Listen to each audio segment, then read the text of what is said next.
Hello, everyone. I'm here to introduce Pratyush Battacharya and his new book, Decoding the Zodiac.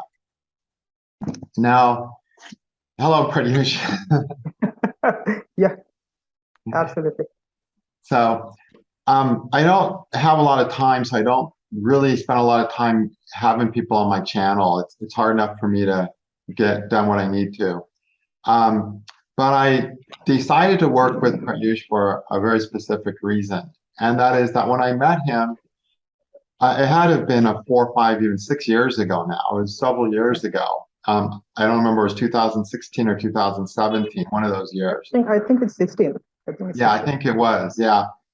And Pratyush was going through everything that could go wrong, plus everything that shouldn't go wrong, all at the same time. I mean, he was just getting hammered, you know. And what impressed me about him was that even though he was getting so hammered, he was still maintaining a devotion to astrology.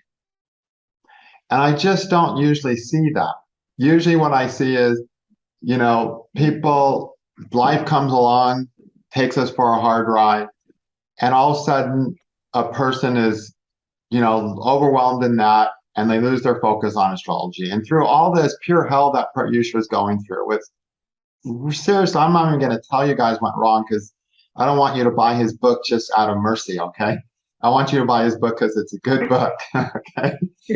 But he was getting pummeled and he just kept devoted. And then, a couple years later, and there was nothing good going on during those couple of years. It was all just rough. And Pratyush got through it all. And not only did he get through it, he managed to write a book through it all. And he just maintained his devotion to astrology. And it's not often that I meet someone who's like truly devoted to astrology. And Pratyush just really showed to me he's devoted to astrology. So when he said, I'm working on a book, can you write a foreword? I said, yeah, I'll write a foreword, but also let me proofread it for you and let me talk to you about it. And so here we are at the video, because really the rarest quality and one of the most important qualities is always devotion. What are we devoted to?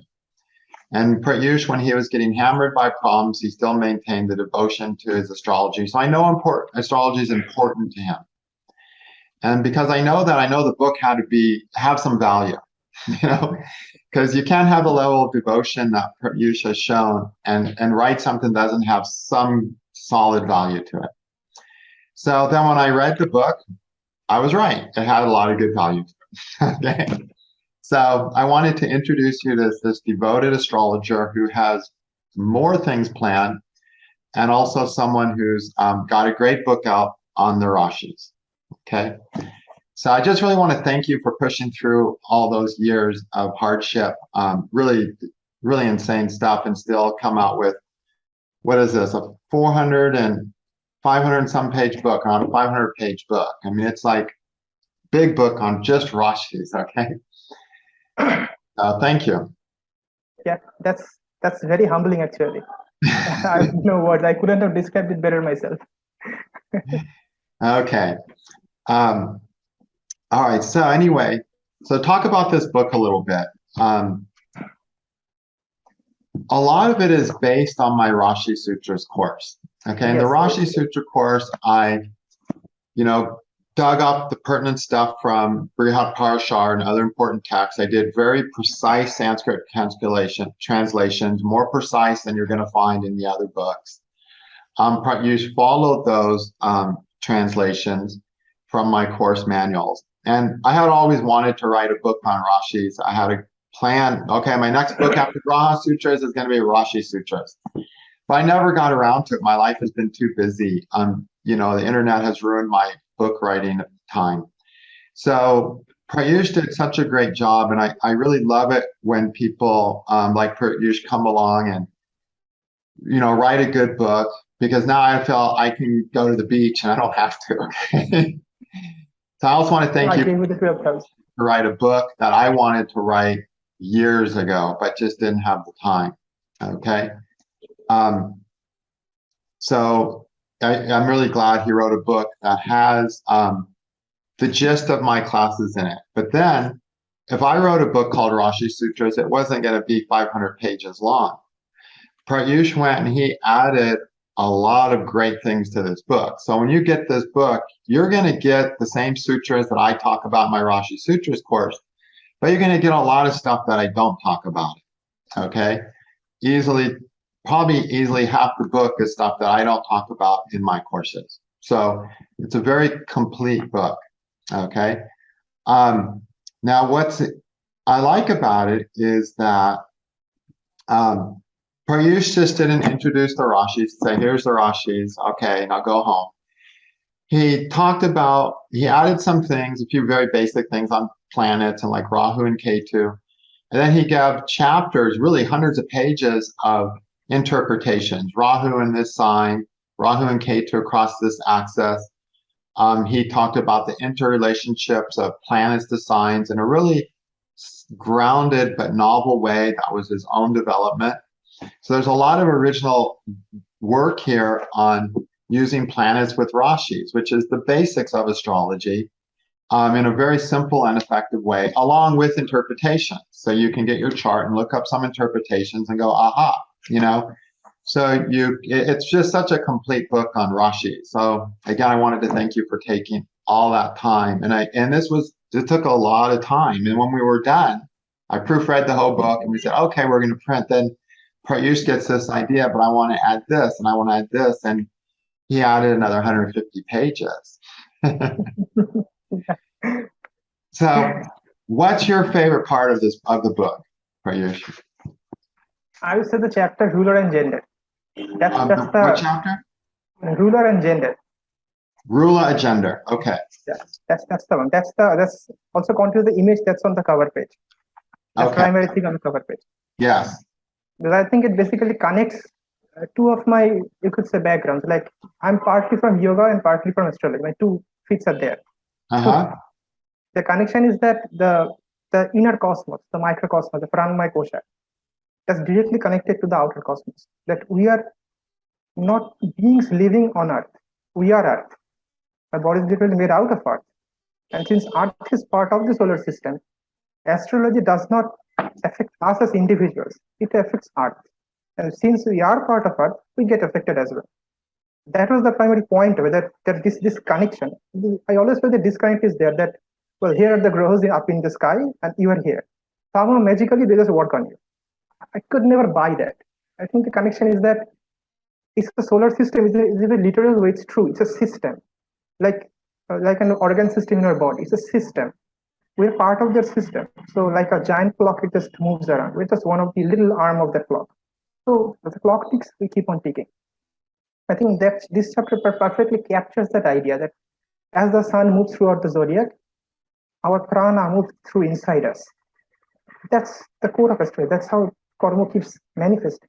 Whichever chakra gets manifest in different time of the year, different time of the life, different clocks keep ticking, the different time cycles, dashas and stuff, different karma keeps getting manifested. That was the core idea of it, to put that up.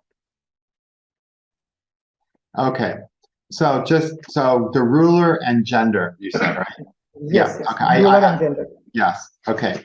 So the ruler, of course, is the planetary lord, and the gender is the male-female. Yes. And this is a very short chapter. It's not very long, but it has a lot of good stuff in it. And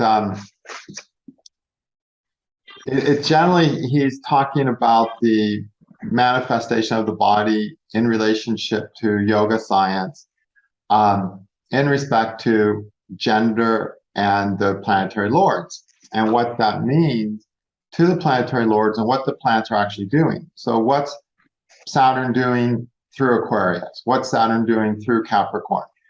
What is Mars doing through Aries, and what is he doing through Scorpio? And he's doing different things. So he just took went really deep into a lot of, this is a good example of how he went really deep into a lot of different aspects of the Rashis, brought in yoga science, so we can really understand when we're looking at the Rashis, what's actually happening to us inside of ourselves. And this is all over the book. It's not just in this 7-page chapter or so. It's throughout the book. It's just a really, really great book. One of the things I really liked that you did is that you had a lot of example charts. Yeah, 15. And what I liked about how you did it, you had 2 chapters of example charts. You had charts of extraordinary people and charts of ordinary people. And really, as astrologers, we're just so guilty of not doing that. Most books, it's all famous people or it's all people you've never heard about. It really is helpful to always see examples of people who have done extraordinary things or been super famous, and then the average Joe. Because,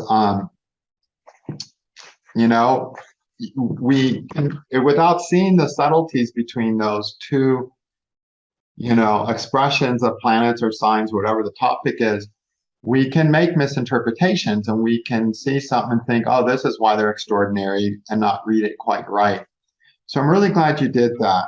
But you did make one mistake in these chapters, in that you put my chart under the extraordinary people, or should have been in the ordinary people.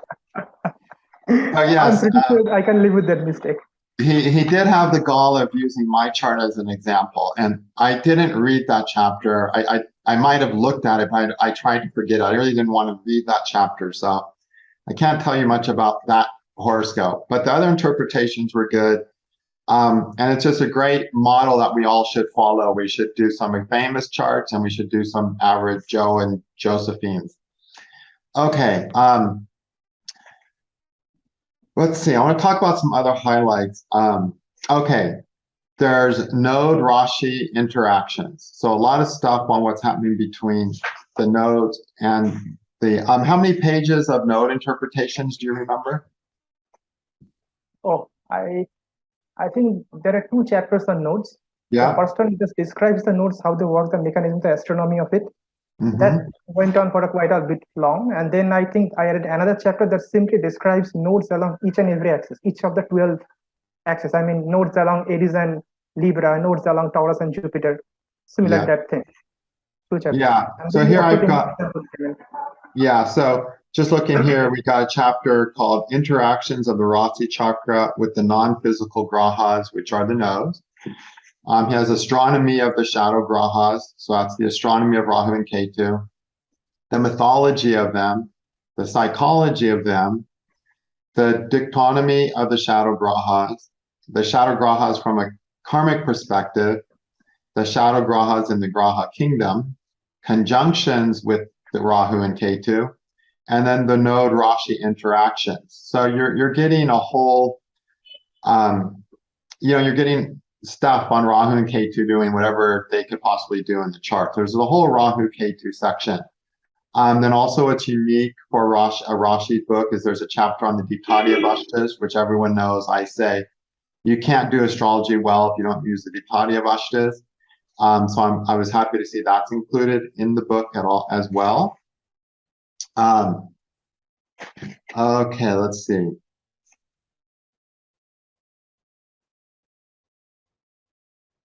Oh, of course. And then there's a large chapter on, the planets interacting with the Rashis as well. So a lot of stuff, you made an attempt to basically say, okay, I'm going to talk about the planets enough so you can start incorporating them with the Rashis.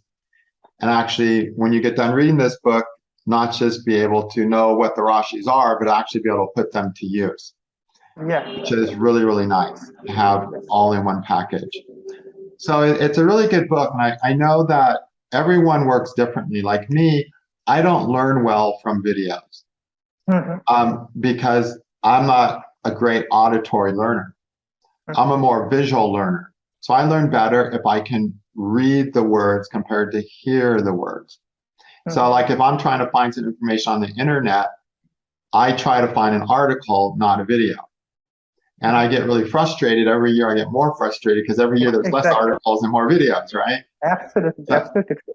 And so some people though, so it's really different. So ideally we need everything in both forms, in audio and visual. By visual, I mean letters and written words and that we can see, and auditory words that we can hear. So for people, who especially are visual learners who learn better from reading like me, having a book on Rashi is just a great thing to have. And it's just such a complete book. It has everything I wrote about, plus interpretations, plus adding a lot of yoga science to the book to understand what the Rashis are doing inside ourselves. It's definitely a book I recommend that people read who want to strengthen that Rashi foundation. It was a long time ago that I read this book. It was a year ago, actually. You've had the book out for several months. I've been so crazy busy. We're finally doing the interview. And I remember as I read the book, I learned some things that I didn't know. Wow. I really regret not writing those things down, because now, after a year of Sati Sakti and Rahu Saturn Dasha and other things too scary to mention, I do not remember the details of what I learned. I've just kind of integrated them into my knowledge base, But there's a few things floating around in here that I learned from this book that I didn't know. I'm so sorry I didn't write them down. When I was reading the book, first, my Mercury is my lowest planet in Shadbala. I rarely take notes, okay? I rarely record. I remember that. Remember that?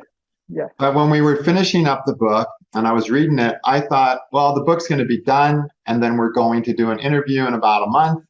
And it was all fresh in my mind. But it's literally been a year, because you finished that first rendition, you were getting it ready to print, and then all of a sudden you're like, I'm going to add 150 pages. Yeah. Right? And so while you were doing on that, and I was getting, my fair share of Sati Sati, I forgot the details of what I learned. But I remember going, oh yeah, that's really cool. And there was one thing, it was towards the beginning of the book, that, I thought about like for all day long, and I was like building on. It was like really good. So there's good stuff in here for everyone, whether you've done a great class on Rashi Sutras in the past, or whether you're just learning Rashis. There's some good information in here. It's written by an Indian. What can I say?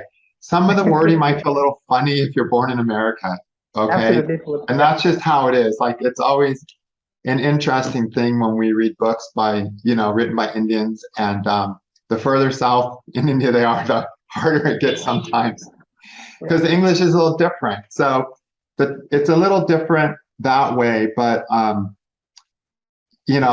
some of the words I was like, oh, that's an interesting word to use there, because it wouldn't be a word I would commonly use. But bearing that, it's a really well-written book with an amazing amount of information in it. So thank you. Yeah, absolutely. So what else do you want to tell us? I mean, as you wrote this book, I know from when I wrote books, the amount I learned writing a book is phenomenal.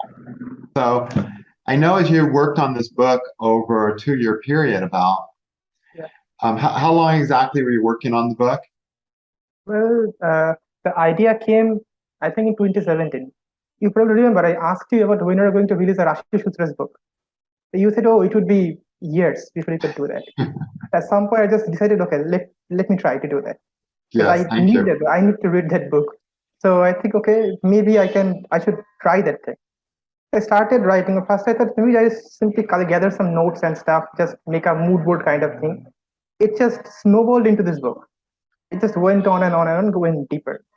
Okay. So I'd say, about 3 years. That's the writing part. Great. And how did this book change your life as you're writing it? How did that process change your life over those 3 years? Well, about that, I did a Rahu Ketu course, that which one has about 96 videos, I think, 96, 97 videos. So there I learned that I have a Ketu in the 9th and Rahu in the 3rd. You know that inter-learning access thing. But I have this idea in my head that I am an expert, but I don't have the guts to test it. And that's what's holding me back. And you said, okay, I'm going to break that mold. I'm going to write a book. So I decided writing this out. That's actually what inspired me to actually start writing it. Because I started writing from that perspective. My entire goal was to put this out into as many hands as possible. Whoever I could find, friend, family, whoever, just read it and tell me what's wrong about it. And that's how it started slowly developing. And then now I know that the stuff I wrote down there, I did not know half of that before I started writing it. it's a book that taught me most of my astrology that I know.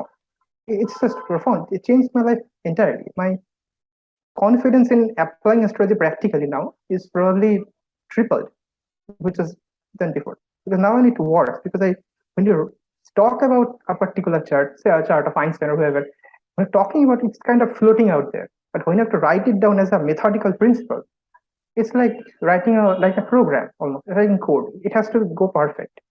So that's the thing. That's how I learned many things about the chart. Yes, yeah, I can totally relate to that. I think that's why, universities have a tradition of after you perform your studies, you write your thesis, you write a book. Yeah. Because in You writing link that the different book, parts of the brain while writing something. yeah, and you solidify the information in a way that you really own it, and you're going to just have a much better relationship with it and use it, like you said, with greater confidence and knowing. I think that it's very important to spend time writing for everyone. Some people are more natural writers. Yogananda, I don't know if I'm going to quote it just right, but he used to say something along the lines, if you read, if you read, 10 hours a day, write 5 hours a day. That's not so quite quick, but he was basically had this thing. If you read, then write, because that's what's going to take you. Writing is digesting. Yeah, and if you write a lot, then eventually meditate all the time, because meditation is where you get a deeper perspective. But it was this little saying he used to say about how, we learn and we learn and we learn and we learn from listening and from reading, but then we have to write, and then we just learn on a deeper level. And then we can write and write, and we can learn on a deeper level. But eventually we have to realize, wow, if I want to learn on a deeper level, I need to meditate and contemplate, And so writing is a really important part of getting our knowledge sound. And I know that you're already on the way with another project, right? Yeah. And which is the one's that? This is the volume 2. I decided the plan was that I would describe Rashi Graha interactions first, and then I'd go into Rashi house interactions, because there are no actually deep books on house. At least I haven't found any, like which build up the thing from very basic principles and with exactly the same way I've done this book, proper examples and stuff. So I started writing the book. It's already more than halfway through, and then I realized it's going to be more than 1,200 pages long. Wow! So I had to broke that into two. I'm not proofreading that one. You'll have to. I'll send it. Be ready. That's the next Saraswati you're going to face. That's too long. Well, that book will be out in 20 years then. So, all right, 1,200 pages. Wow. And it's really true what you say. There aren't a lot of books that have planet and house interactions. However, there's a lot of Vedic astrologers who are very expert at that, but there's not a lot of books on it. I remember Chakra when before he passed, and he would do readings. He would, he would just go around the house. You have this and this planet in this house. He'd start the first house and go around. That's how his readings were. And he would say, oh, because you have this in this house, you have a problem with your ear and you need to go to the doctors. And the person goes to the doctors and they find a problem that could have gotten much worse and led to something really serious that was corrected in time. And I was always amazed by how much information he was able to derive from planet and house. But it's like you said, there's not a lot of books on it. The classical books, some of them touch on it, but even Parashar doesn't talk a lot about planets and houses. Some of the other books do. It's like Saravelli, those books, they have planets and houses. So you can figure out how much elephants you're going to own and things like that aren't relevant to modern life anymore. So that's great if you could work out a really good planet and houses book. I'm amazed you think it's going to be 1,200 pages. That's huge. Yeah, I mean, the plan something is like that I'm gonna start with the very basics, the astronomy of the house system, which is already quite complicated, especially for people from non-mathematical background. That's quite a bit of math, quite a bit of 3D geometry to understand. Yeah. Then I'm gonna go into the very basics of it, like exactly What's the difference between house, Rashi, and Grahas? I mean, this certain thing bothered me very much when learning astrology in the very early days. Like, they say that, okay, so say your Gemini is afflicted. So you are gonna have problem with your communication. Okay, fine. Then I learned from somewhere else that if a third house is afflicted, you also have problem with communication. So when do I use which? And then again, somebody says if your Mercury is afflicted, you can still have communication problems. So okay, there are three things, three redundant things producing the exact same problem or exact same skill set. Why are there three things? Why not just mix them and make one single thing? So then I realized that these three things could not be the same. They have to be different things. The way I see it now is that, as Parashara said, that the grahas are the manifestations of Janardana. They're Vishnu, they're the consciousness behind the creation. And the Rashis are the limbs. So I realized that our skills are stored in our limbs. Body stores the skills. Mind simply decides when to use which skill. The Rashi is not the repository of skills of each graha. If we want to fulfill the needs of the graha, because grahas are always producing needs. They are the voices in our heads, continuously talking to us. Do this, do that. And I have to detail that in very kind. I try to detail that thing that since the grahas are connected to each of the chakras are about producing needs. They are the basis of our biology, basis of our existence. They're all about needs. So if grahas are needs and the rashis are limbs of the grahas, the skills of the grahas, then we must be able to use those skills in order to fulfill these needs. That's how they should be linked. And that's where the Rashi Graha interactions come. That when you have a particular Graha in a Rashi, it's the idea is that this Graha is trying to fulfill its need using the abilities of that Rashi. Now, if these two things get in sync, that if the Rashi is in sync, the ability to Rashi in sync with the Graha, you have a high dignity, which is expressed through the Diptadi Avasthas. That means you are more likely to fulfill that need using that Graha. You find it almost effortless. Doesn't use the word the great friendly sign, an exalted sign, our own Rashi. The meaning is that, okay, you can use this Rashi efficiently to fulfill the need of this group. But where do these houses fit in? Idea is that let's say we have Mars in Cancer. So this is not a resonant interaction because we know that Mars is debilitated in Cancer. But why? Because Cancer's ability is about reception. It wants to sit here and understand how everything is connected. Because it's a Brahman Rashi, it's ruled by water, but it's a Shakti Brahman Rashi. I'm sorry, it's a Rajasic Brahman because Moon is a Rajasic Graha. That means it doesn't want to understand everything. It wants to understand how humans are connected to each other. It's about relationships. They say Cancer because people do great in psychology, in sociology, in astrology, because it's all about understanding human to human interaction. But it's about understanding and receiving and perceiving and trying to fulfill what our hearts needs through those things. Mars has no role here. Mars is about taking. You want this, you go ahead and take it. That need cannot be fulfilled here. So it's just Mars in a very weird place. Mars in all the wrong places, so we cannot fulfill the need of Mars. But now let's say 10 people born in a window of 2 to 3 weeks. Each of them can have this interaction, Mars in Cancer. But it may fall in different houses. That will change everything. Houses are motivations. It's what motivates us to take an action at a personal level. Like if I have Mars in Cancer in my ascendant and you have Mars in Cancer in your, say, 4th house, the way we're going to fulfill this need, what motivates to fulfill this need will be very different. We're going to have the same problem. We're going to have the same problem. We cannot take action. We're passive. We want to understand the problem before we can act on it. Because but Mars is our speed and agility. It doesn't care about understanding it first. We do it, we see what can happen, improvise and fix it. Cancer is that, okay, you're a Brahman Rashi. You sit there and you understand. If it happens in the ascendant, it affects essentially my personal identity. Ascendant is the tamasic dharma. It's my personal identity. Who am I as a fact? So when that's gonna happen, I have this thing in here. It's my fundamental nature that I'm always trying to understand my problems, always. In the process, I never actually get on and start solving it. But if I have the same thing in the 4th house, it's about finding satisfaction with yourself. It's a Shaktik, it's tamasic moksha. Moksha is about getting freedom. Freedom from what? Freedom from tamas. Freedom from personal development. When the tamasical aim, we're basically satisfied with ourselves as individuals. That's when we can move on to the world and start the Rajas cycle.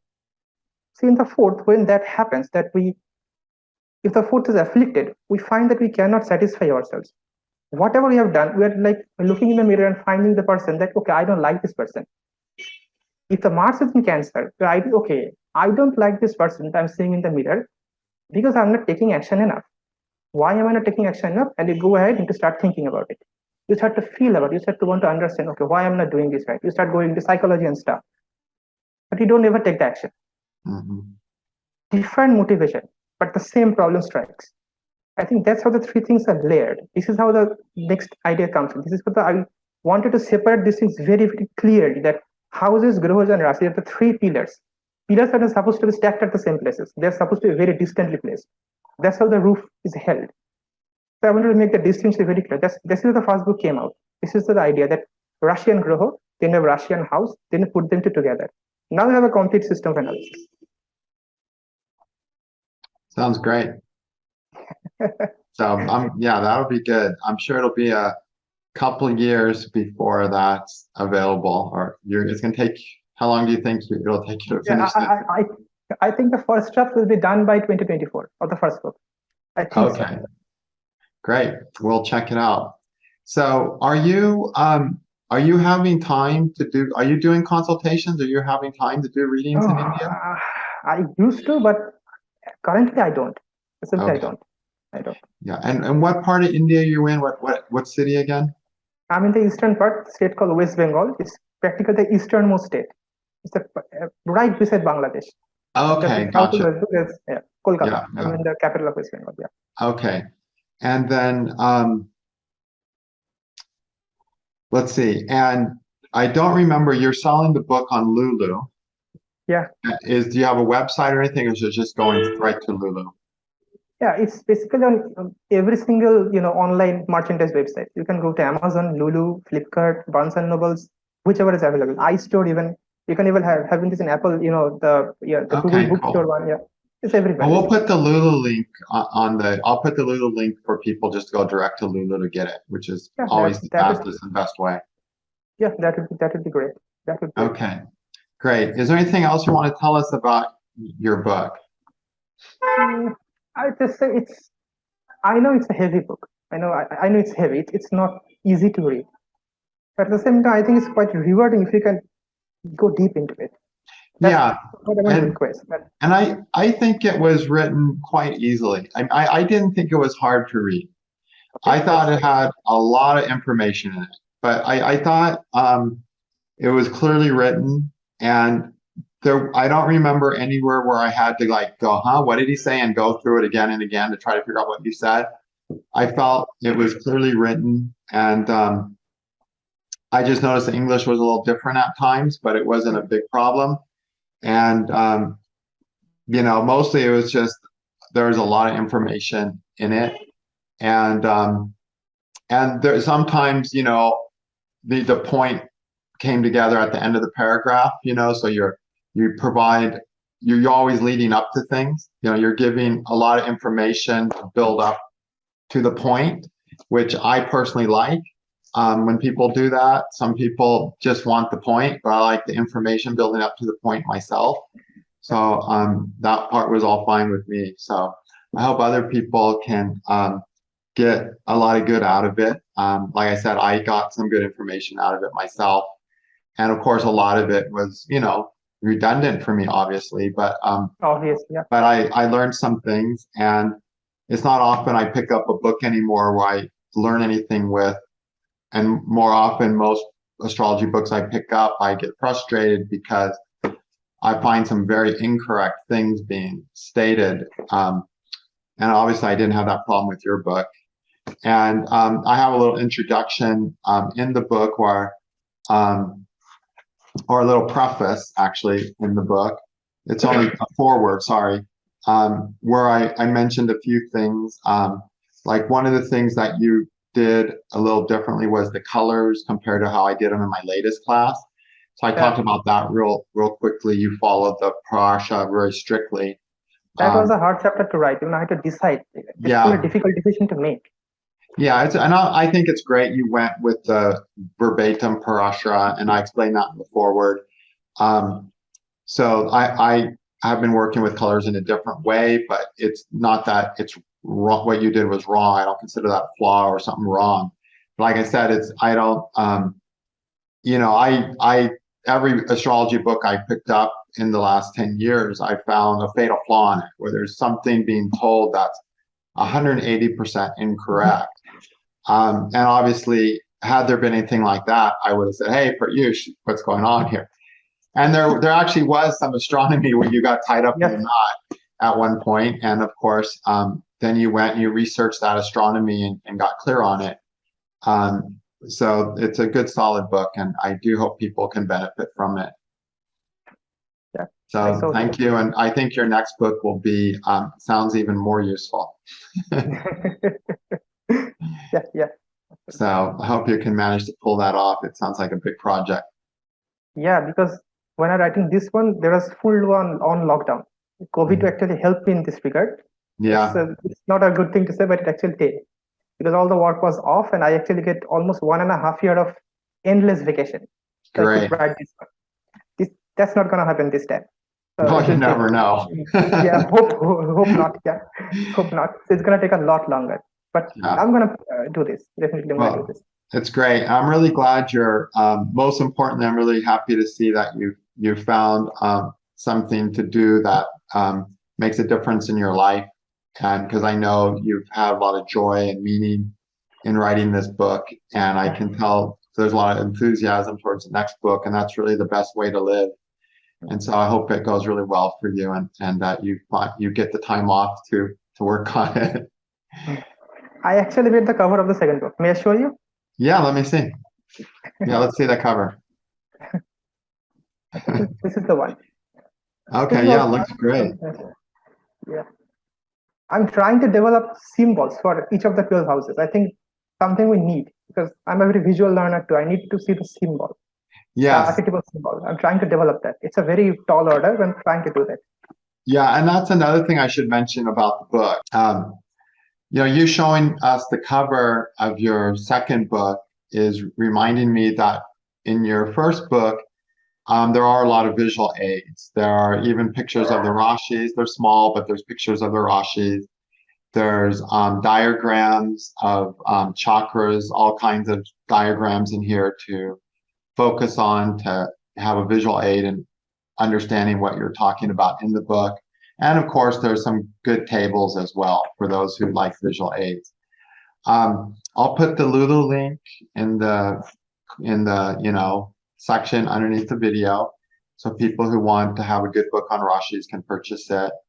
And I really wish you all the best in finishing the second book, which I think a lot of people will be keen to read when it's available. So thank you for all the hard work. And and I'm just so glad you're having fun with this, and I hope that life allows you to continue producing more books, because we need more books on astrology. My life has not allowed me to. I think I need to wait for a solar flare to ruin the internet before I'm gonna be able to have the time to write books. But I really I love writing. I think books are better than videos, and I hope I can get my life to where I can start writing books again. But while I'm not, I'm really glad you're doing it. So thank you personally. Yeah, I think you're right that books in a certain way definitely better than videos. But you see, the book has a very long production cycle. It takes a very long time to write. The problem I faced writing this book is that by the time I was finishing 6 chapters and writing the seventh one, I already had a better idea for the first chapter. So I went back and redid this. This cycle is very problematic. So when doing a video, it's up there. I can edit it. I can add another video later. So I think video is a much more suited for my style of work. Maybe in future, I'm actually going to focus more on making videos. I'm going to write that. Of course, these 3 books is going to come out, and then I think I'm going to focus more on videos. Okay, well, let's see. Because I'm basically stealing your model entirely. The way you are working, I'm basically stealing it. That's fine. Okay, but anyway, we appreciate any books that you do write, and I hope people really enjoy this book. Okay, thank you.